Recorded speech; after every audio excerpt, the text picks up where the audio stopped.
Hey, salut les wargolfers et bienvenue dans cette nouvelle vidéo. Aujourd'hui avec Flo, on va parler un petit peu de finalement ce qui a un peu sauvé son jeu, du moins son petit jeu, et comment ça a été amené. On a la mascotte donc qui vient d'arriver. On va essayer de travailler un petit peu, pas travailler, mais de parler un petit peu de ce que tu produis. Ouais. Pourquoi à l'origine tu as commencé à faire ça, et puis d'où est-ce que tu es parti à la base? Ouais. Alors ce qu'il faut savoir, c'est que j'ai appris le golf en Guadeloupe, donc sur un type d'herbe assez différent de ce qu'on retrouve ici en métropole, avec une herbe qu'on appelle le paspalum qui faisait le tour des greens. Donc le paspalum, c'est une herbe grasse qui retient vraiment l'humidité. Et des greens très fermes en revanche, donc très très durs. Donc dès que je ratais des greens, j'avais des approches en fait où on ne pouvait pas tomber sur la green puisque la balle pluguait. Et lorsqu'elle tombait sur le green, il fallait l'arrêter très vite puisque ça roulait très très rapidement, ça faisait des gros rebonds. Donc en fait j'ai appris à faire soit des balles vraiment au plafond pour les arrêter vite, soit des balles où très très basses au contraire, genre grand coup de putter, ou de faire cette très roulée pour avoir de la vitesse pour passer le paspalum. Donc toutes les approches à mi-hauteur, j'ai passé mes premières années de vie de golfeur sans savoir les faire parce que je ne les faisais pas tout simplement. En gros, tu avais Manos et pas de Manos du tout. Exactement. Donc l'entre-deux, c'était compliqué. C'est ça. Donc tous les, on va dire 80% des approches qu'on va retrouver, c'est-à-dire tout ce qui est de très bas à très haut, je dis 80, c'est peut-être 90% des approches, je savais les faire mais pas aussi bien que mes collègues ou que les gens qui avaient mon niveau en termes d'index. Donc du coup j'ai dû apprendre, mais même le fait d'apprendre ça n'a pas suffi, et depuis quelques années j'avais vraiment des soucis lorsque j'étais un peu stressé sur toutes les approches. Donc je faisais des grattes, beaucoup de grattes, mais des grosses grattes quoi. Moi je les appelle les crapauds. Donc typiquement la situation qu'on a derrière nous, c'est la situation que je détestais, c'est-à-dire un truc basique quoi, hein. Il n'y a rien, c'est-à-dire 6-7 mètres de fairway, 12-13 mètres de green. Donc là en théorie on l'a fait tomber à peu près à 50% de la distance, à mi-hauteur. Elle fait le reste en roulant. Et là du coup, franchement, il y a quelques mois, j'hésitais à mettre un coup d'hybride ou un grand coup de putter. Donc forcément, en termes de précision, alors je suis sûr de toucher le green, mais faire approche putt, c'est compliqué. Parce que le dosage est compliqué si on la fait rouler.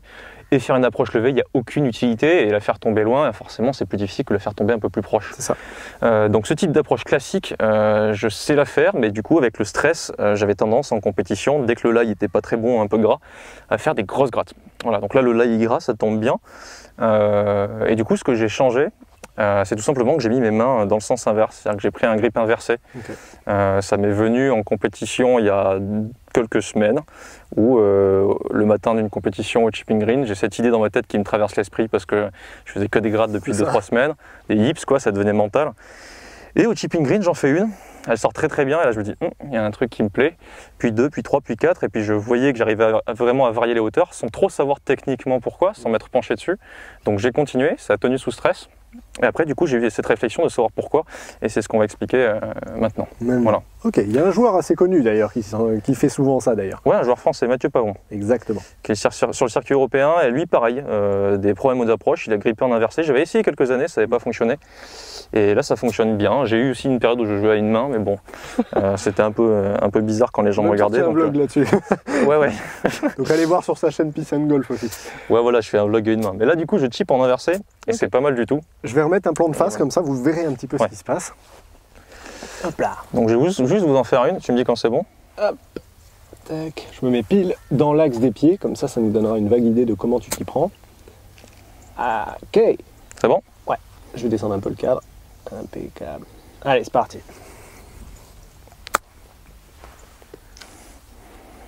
Donc il manque un peu de roule. Plein axe, hein, en tout cas.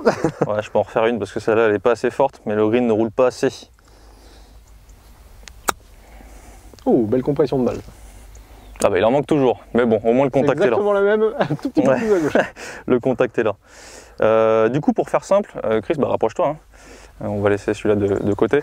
Ce qui s'est passé en fait, tout simplement, c'est qu'en grippant normalement, par rapport à un grip inversé, il y a une différence qui va se situer dans le point de contact avec le sol. Complètement. Quand on fait des grattes, forcément, c'est qu'on touche trop tôt. Là, du coup, je te laisse m'expliquer. Je vais montrer à la caméra en mettant le petit stick. Ouais. Si je prends un grip normal, en fait, qu'est-ce qui se passe? D'une manière très simple, déjà, on a forcément la ligne d'épaule qui se met dans le sens des mains. Donc on a la main droite qui est plus basse que l'épaule, que la main gauche. Donc à partir de là, on se retrouve donc avec un plan d'épaule, donc avec une épaule plus basse à droite que gauche. Oui. Donc de là, ça va donner, on va dire, un point bas dans l'arc, qui est plus bas, plus tôt. Et toi, tu fais des grattes. Ouais. Donc il y avait forcément un point plus bas, plus tôt. Oui. Le fait de switcher les mains, comme tu le fais, Ouais. Regardez bien ce qui se passe avec les épaules. On les remet beaucoup plus neutres, voire légèrement dans l'autre sens. Et ça, c'est ce qui va nous permettre en fait d'arriver à avoir un point de contact plus bas après avoir tapé la balle. Ouais, donc le point de contact en fait sur le sol, c'est déplacé sur l'avant. Exactement. Donc ça ne veut pas dire qu'il faut impérativement chipper comme ça, mais ça peut être une solution pour trouver des... pour Flo en tout cas, c'est ce qui lui a sauvé son petit jeu. Ouais. Et l'idée en fait, c'est vraiment d'arriver à placer ça. L'autre point, j'ai remarqué, tu as une position de balle un tout petit peu plus en retrait. Par rapport à ce que je faisais avant, non, pas plus que ça. Non, véritablement, en fait, c'est ce point de contact qui a changé parce que le fait d'avoir un point plus vers l'avant, en fait, avant, ce que je faisais pour compenser ça, c'était soit je la décalais très en avant, donc très vers le pied gauche pour avoir le club, qui du coup, je pouvais me permettre d'utiliser le rebond en fait, du club pour éviter de faire des grattes. Le problème, c'est que forcément, si on fait ça, c'est plus des approches à mi-hauteur, ça fait des approches levées. Donc ça ressemblait à un truc comme ça. Donc je la mettais à gauche. Donc là, j'étais sûr de ne pas faire des grattes, mais voilà, c'est très très haut, quoi. Donc là, évidemment, je la fais mieux que les autres, forcément. Faut un contre-exemple. Mais le souci, c'est que... sous pression, ça ne tenait pas. Ça pourrait tenir, mais c'est juste que stratégiquement, c'est pas ce qu'il faut faire sur un type d'approche comme ça, il faut la tenir un peu plus basse. Donc du coup, ce que je faisais, c'est que je la déplaçais plus à droite pour essayer d'éviter de faire des grattes. Le problème, c'est que là, ça devient trop bas. Et même pire, quand on déplace le club, donc du coup vers là, puisque la balle recule, on présente vraiment l'arête du club. Et là, ce que j'expliquais, sur un sol gras, on a vite fait d'accrocher. Ou dans les pentes. Voilà. Donc là, le fait de changer le grip, en fait, la phase de club reste pareil, j'utilise ni le bounce, ni je ne présente le bord d'attaque trop directement. Donc le club reste comme il devrait être joué.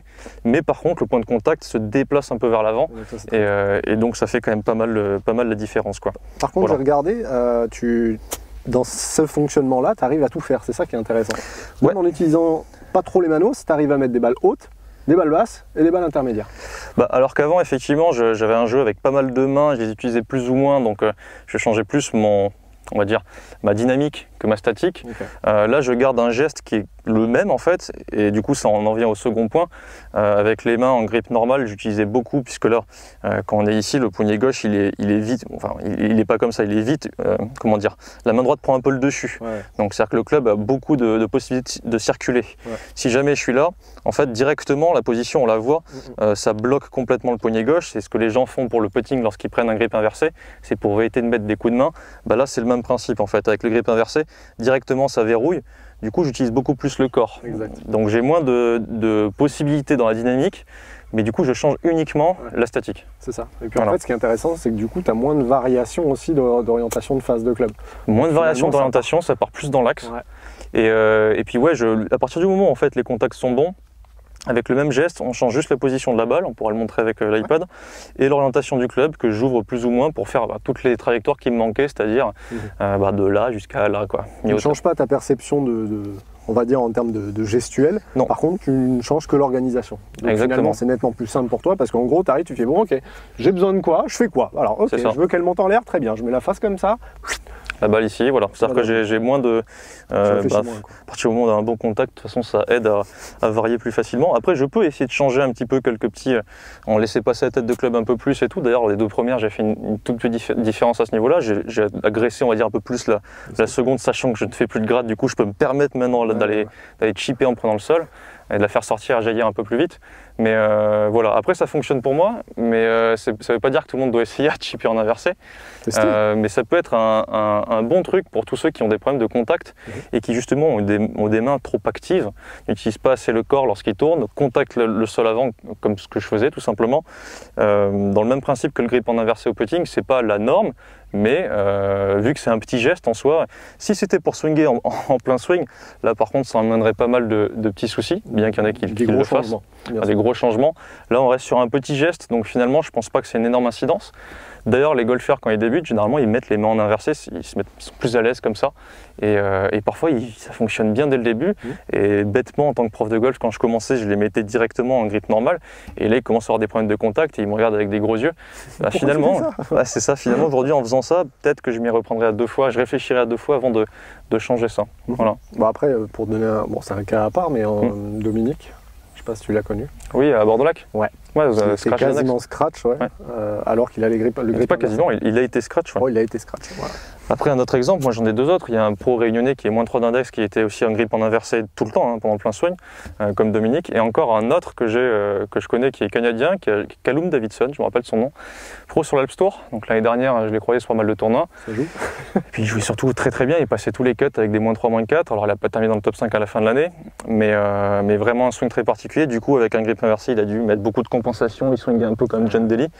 Et des contacts du coup un peu incisifs, très profonds. Donc des balles assez basses, mais quand même un super joueur qui ramenait sous le par quasiment tout le temps, quoi. Voilà. Donc c'est possible, il ne faut pas rester dans le carcan classique tant que ça fonctionne, et apparemment ça fonctionne. Je te montre 2-3 hauteurs de balles et après je te demande d'essayer, comme ça on va voir si toi ça fonctionne aussi, pourquoi pas. Bon, on va rigoler les gars. Voilà. T'as allumé l'iPad? Ouais, salut. Ah ok, je savais pas. Je vérifie juste que ça tourne. Ouais. Ça tourne. Donc tu la veux comment celle-là? Allez, fais la basse. Donc basse, je la dépasse un petit peu en arrière dans le stance avec les mains vraiment en avant. Donc elle tombe plutôt sur le green et tu la fais rouler davantage. Ouais. Ok, très bien. Fais gaffe à l'iPad par contre parce que... Je crois que c'est bon. Oui mais du coup t'es devant. Zop. Je repasse de l'autre côté. Ensuite on va faire l'intermédiaire à mi-hauteur, donc la balle on va dire un peu plus au centre des pieds. D'accord. Avec un geste un peu moins incisif sur le sol. Ok. Je constate par contre qu'il y a toujours... elle est sortie très forte celle-là. Ouais, elle est sortie forte. Il y a que par contre quand tu fais tes coups d'essai, tu cherches pas simplement à faire glisser sur le haut de la pelouse en fait. Tu cherches à chaque fois un tout petit rebond très léger au sol. Oui. Ça ok. Donc ça vibre un peu sous les pieds. Dans les mains surtout. Mais oui, sous les pieds un peu. Je vais la refaire celle-là parce qu'elle m'a pas plu. Voilà, c'est un peu mieux. Bon, elle sort à gauche, mais au moins la hauteur de la balle était mieux. Ouais, carrément bien. On prend tous les jours. Et ensuite, la dernière. Mais je suis un peu stressé avec la caméra aussi. Mais les contacts sont bons, moi ça me va. La balle à gauche, et je peux même carrément exagérer en mettant la face un peu ouverte. Bon, dans tous les cas, ça s'arrêtait vite celle-là. Ouais, dans tous les cas, ça peut se rentrer.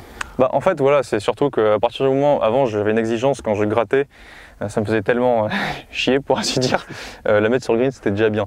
Là, je commence à vraiment être de plus en plus proche, et il y a aussi un truc qui change vraiment, c'est là où tu vois que ton jeu d'approche progresse, c'est quand je fais des entraînements au chipping green, je rentre des approches. Et parfois, je rentre beaucoup, en 10 minutes, parfois je rentre plusieurs, alors qu'avant, je pouvais passer 3 semaines sans rentrer une seule approche, quoi. Ouais, c'est un peu long. Donc quand ça commence à rentrer, tu te dis qu'il y a un truc qui est bien. Ouais. Là, tu vas commencer à réfléchir différemment, parce que du coup, quand tu vas te mettre devant la balle, tu vas dire « Allez, je la boite ».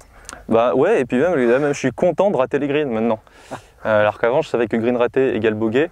Maintenant, green raté égale petit challenge, ça va être chouette. Peut-être birdie même. Ouais, peut-être même birdie. Donc ça change vraiment la manière de penser le jeu de golf. Tout simplement, quand on rate les greens et qu'on sait qu'on arrive à chipper bien, il y a un petit challenge qui du coup ramène un peu de piquant. Et ça faisait des années que j'avais pas ressenti ce truc-là. Donc c'est chouette.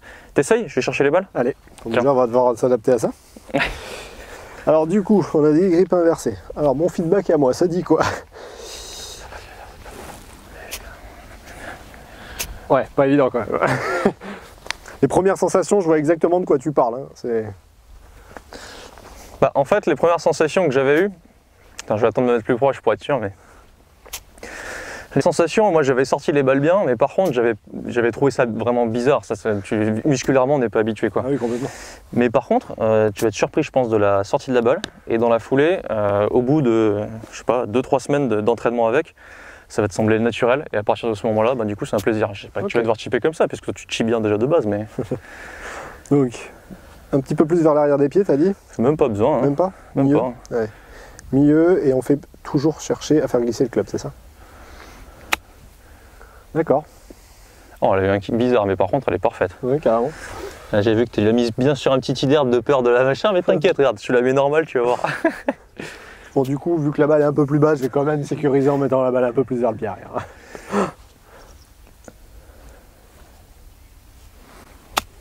Ouais. T'es même meilleur que moi. Ce qui est assez dingue, en fait, je sais pas si tu le ressens comme ça, c'est que le club rebondit vraiment quelques centimètres facilement après. Ouais. Et par contre, du coup, vu que tu amènes beaucoup plus facilement le corps, du fait d'avoir les épaules en inversé, le corps joue plus. Finalement, le club va assez vite bas. Par contre, il reste le long du sol ensuite, il rentre pas trop profondément, il fait vraiment le rebond facilement. Tu sais ce que je ressens? C'est que j'ai l'impression d'avoir plus de pression main gauche que main droite maintenant, quand je la chip comme ça. D'accord. Plus de pression main gauche, et en fait, j'ai presque la sensation de la chipper qu'avec le côté gauche. D'accord. J'ai l'impression que ça me squeeze le côté droit. Moi, tu me connais avec les manos, oui, pareil. Ça va dans tous les sens. Mais c'est pas inintéressant parce que finalement je retrouve cette perception de putting où j'ai une pression plus forte main gauche, où j'ai vraiment la sensation de faire move straight, d'essayer de la sortir droite. Ouais. Donc par contre ce que j'ai remarqué c'est qu'elle sort ultra en ligne. Ouais. Alors qu'avec la main droite, quand tu es un peu en retard, elle est orientée à droite. Quand tu arrives un petit peu trop à gauche, enfin tu accélères un peu trop vite, elle s'oriente vite à gauche. Non, en faisant ça, finalement, on a presque j'ai la sensation de la peuter, quoi. Donc c'est pas inintéressant. Mais à partir du moment où elle sort dans l'axe et tout, et que tu maîtrises ta face, en plus la vitesse de sortie de balle à l'impact est constante. On va essayer de faire une balle levée un peu. Qui fait le malin, tombe dans le ravin, tu connais. Voilà. Au final, elle est bourrée de spin, elle est parfaite. Je prends. Non, alors quand tu la mets vers l'avant, n'aie pas peur d'être encore incisif. Franchement, la gratte, c'est impossible avec ce chip, avec ces gammes inversées. Voilà. C'est ouf. Caisse. Allez, boîte. Oh, si t'étais beau. Essaye de la faire très basse pour terminer. Allez, très basse, donc du coup, main devant et balle vers arrière, quoi. Ouais. Ouais, bon, bah écoute, de toute façon, elle sort tellement en ligne, c'est un scandale. Ouais. Il va se mettre à chipper comme ça, vous allez voir. Ouais. Bon, voilà, Chris. Merci, Flo. Non, pas de souci, merci à toi. J'espère que cette vidéo vous a plu. Dites-nous en commentaire si vous avez trouvé ça chelou ou si, pourquoi pas, vous pourrez essayer à la fin du confinement. Je ne sais pas quand est-ce que vous allez voir cette vidéo. Et puis dites-nous si ça a fonctionné, si vous avez essayé. Et puis je te laisse faire la toute fin. Il faut liker la vidéo, il faut la partager à vos amis, il faut s'abonner à la chaîne, très important. Activer la cloche des notifications pour ne rater aucune des vidéos. Télécharger l'application War of Golf. Attends, je sors la liste. Je crois que c'est bon, t'as tout dit. Ok, alors on est tout bon. Et puis après, c'est toujours pareil. Hein. À très vite pour une prochaine vidéo. Merci Flo. À plus. Ciao, ciao tout le monde.